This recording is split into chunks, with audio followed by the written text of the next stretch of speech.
Welcome to the Daily Vibecasting. Ready for today's deep dive? Speed and substance. That is absolutely the mission. The feed today, wow, it's quite a mix. Economic jitters, some really groundbreaking AI stuff, and policy moves. Moves we haven't really seen since World War II. Yeah, it's packed. We've got 14 key posts lined up. Need to move fast, but, pull out the crucial nuggets. These trends need context, big context. Totally agree. Okay, let's start with the economy. Some shockwaves hitting the feed. First up, these numbers definitely set a mood. From @unusual whales, U.S. economy is worse than thought, with 1.2 million fewer jobs. That's per CNBC. Oof. Yeah, that headline, it lands hard, and it really confirms what some analysts were worried about. So is it just a shock number, or is there more behind it? Oh, there's definitely more. The important thing here is, well, this lines up almost exactly with a recent Bureau of Labor Statistics revision.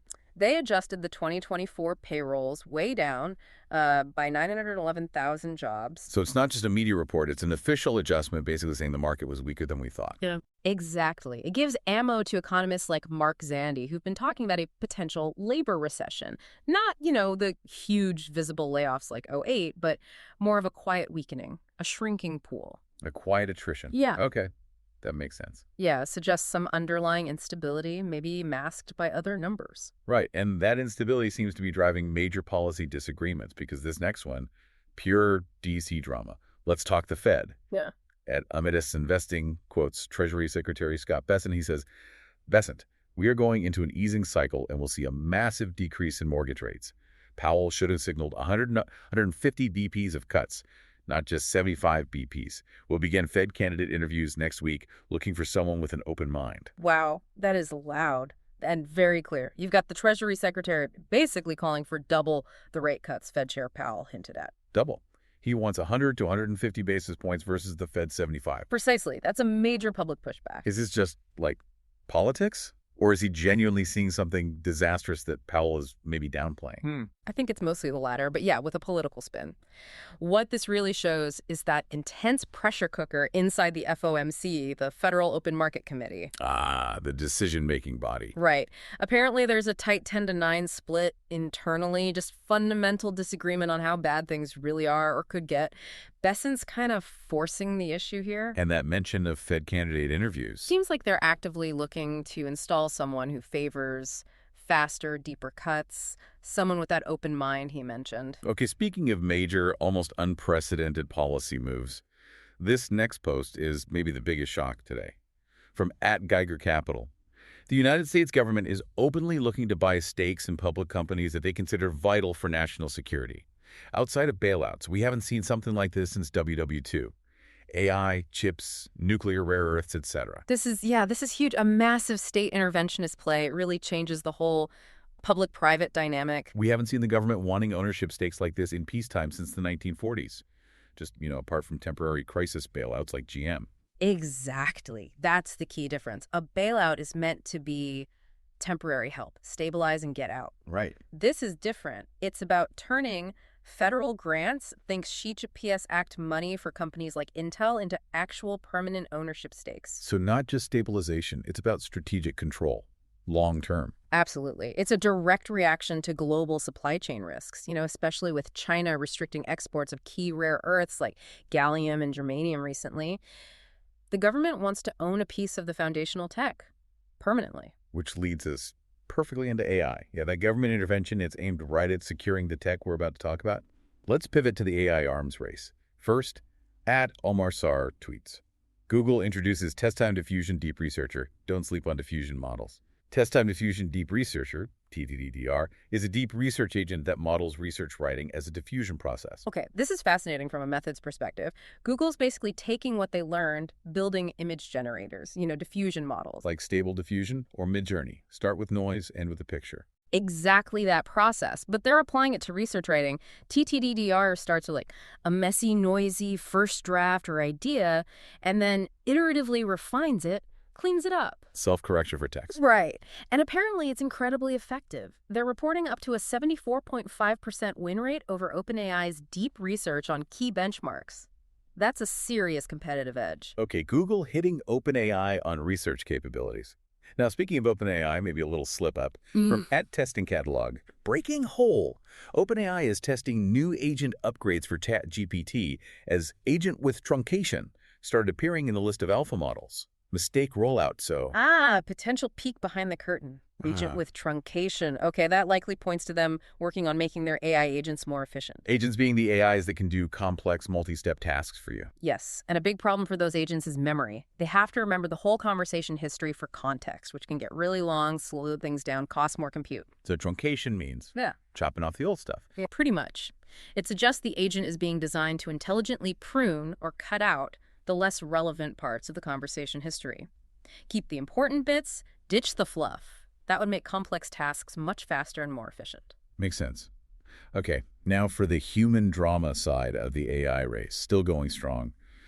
Matthew Broman references Elon Musk, saying, "But I reread his emails with Sam Altman and Greg Brockman, and it really seems like he told them they had no chance as succeeding relative to Google." Oh, this backstory just keeps echoing, doesn't it? Musk's 2018 prediction, OpenAI has basically zero chance against Google. And the bitterness stems from. Well, the context suggests it was heavily influenced by OpenAI rejecting his proposal earlier that same year to merge OpenAI with Tesla. He wanted control, didn't get it. Amazing. Billions of dollars, world-changing tech, and it still partly hinges on, personal grudges from 6 years ago. It's like a high-tech soap opera. The human factor never disappears, right? And speaking of practical applications, the prompt engineers are battling it out. At EXM7777 posted, save these 50 prompts for image generation, comparing Nano Banana versus ChatGPT. So different models are developing their own styles. Clearly. The comparison showed Nano Banana really leaning into minimalist, clean designs. GPT-4o, given the same prompt, was adding more playful stuff, like tossing an astronaut into a Starbucks ad concept. Interesting. It really reflects that boom in AI for marketing right now. Companies want specific aesthetics, and models are specializing. And finishing up the AI segment, this sounds like something out of science fiction. From @Andrew Kern. They use the same technique Dr. Fan is using at NVIDIA and train the model inside simulated worlds. They say that their model experienced over 1,000 years of training inside the hyperbolic time chamber. Huh. Love the hyperbolic time chamber reference. But yeah, it points to a core challenge in robotics, getting enough training data. Training real robots is slow, expensive, breaks easily. So they train them in simulation first, like a video game. Essentially, yes. This is Skild AI's omni-bodied AI brain.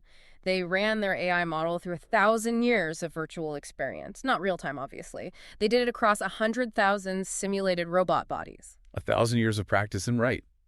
How long? Much, much faster than real-time. They massively accelerate the learning curve by running countless scenarios in parallel inside the simulation. It tackles that data scarcity problem head-on. It's very similar to what NVIDIA's doing with Project GR0T Train, smarter, faster in virtual worlds before deploying to physical hardware. That speed of innovation leads to some huge market shifts. Let's move into tech disruption, cars, and security. First, at Sawyer Merritt reports a big pivot from Lucid. News WT. Lucid has introduced its robotaxi engineering fleet. Lucid has delivered the first Uber-exclusive robotaxi engineering vehicle to Nuro for integration with the Nuro driver. This marks the beginning of an exciting new chapter. Yeah, this is Lucid making a really smart strategic move, I think. They're facing profitability hurdles with their luxury consumer EVs, right? High costs. Right, tough market. So they're taking that high-end tech platform and aiming it at the potentially high-margin robotaxi space. Partnering with Uber and Nuro, planning over 20,000 autonomous vehicles globally starting in 2026. It's diversification for survival, really. Okay, now for something pretty dark. The flip side of AI and remote work at Emisad shares this. Just learning that North Korea flooded U.S. market with remote IT workers, not to infiltrate or spy, but to make money for the DPRK. They use AI filters and AI interview cheating tools to get jobs.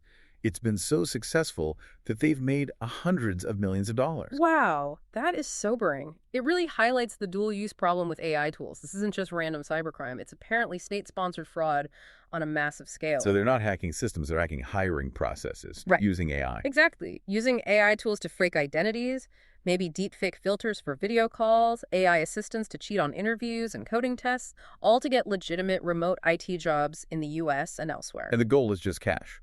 For North Korea. That's the report. Funneling hundreds of millions back to the DPRK economy, bypassing sanctions, it's a whole new kind of threat. So AI isn't just automating coding, it's automating state-sponsored financial crime through identity fraud. That's a leap. It turns AI into a tool to undermine sanctions, essentially, a financial weapon. Okay, shifting gears to internal tech debates now. The coding language wars continue. At the Pre-Mogan drops an incoming hot opposite take for developers. Python is horrendously slow, and every job I worked at that used Python on a critical path rewrote it. After the company was worth 100 meter plus, it's okay to rewrite later, just get it right first. Ah, the classic Python debate. Speed versus ease of development. Pre-Mogan's point is valid. Python is slower for really computationally heavy stuff. How much slower are we talking? Benchmarks show it can be like up to 100 times slower than languages like Rust for certain CPU-bound tasks. So his argument is, use Python to build fast initially, get your product out, prove the concept. Then rewrite the slow parts later when you have the money. Pretty much. Rewrite it later is a common strategy. Get it working first. But huge companies like OpenAI, they still use Python extensively, right? How do they manage? They do, but they work around the bottlenecks. They often write the high-level logic in Python for its flexibility, but the core performance-critical libraries. Those are often written in super fast languages like C or C++, save the odd. Python just calls those optimized libraries. Best of both worlds, kind of. Okay, that makes sense. Yeah. Which ties into career advice, especially for junior folks. At Chishursh warns, if you're a junior software engineer, the worst thing you could do for your career is just execute the tasks you're assigned at your job. Yeah, this is really timely advice, with AI getting better and better at handling the basic coding tasks. It's just execute the assigned task part of the job. Exactly. Estimates suggest AI could automate around 40% of that routine entry-level coding work. So if you're a junior engineer, just doing what you're told isn't enough anymore. You need to be more proactive. Think bigger picture. Right. Innovate, identify problems, suggest solutions, go beyond the basic task list. Sticking to the script is becoming a career risk now, not a safe path. All right, let's wrap with two final posts. High impact, but different feels. First, huge medical news via @Spectator Index. Breaking.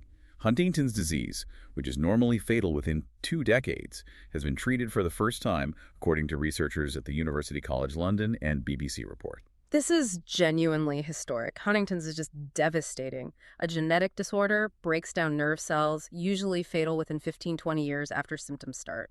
And this is the first reported treatment. The first one, yes. Coming out of University College London. It's a massive step for genetic medicine, even if it's early days.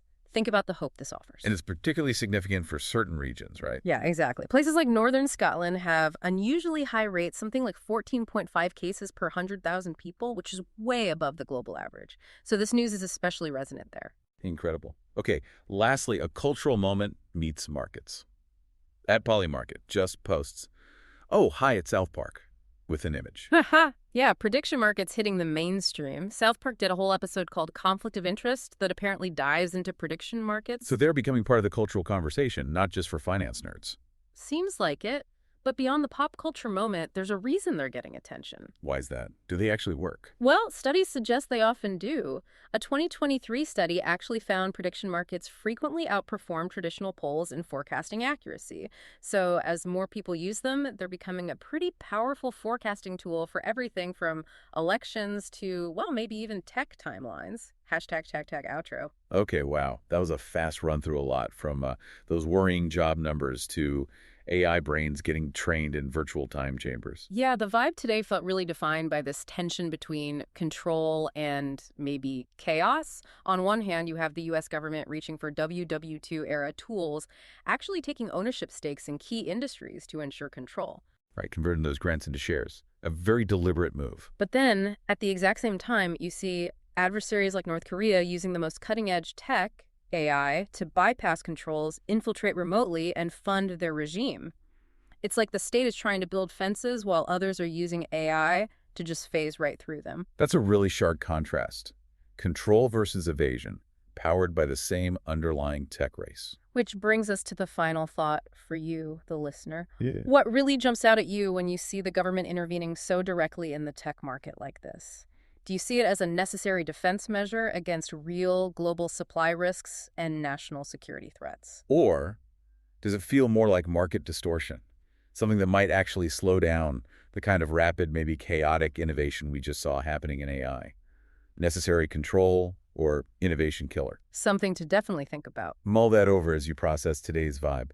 Thanks for diving deep with us. Catch you next time.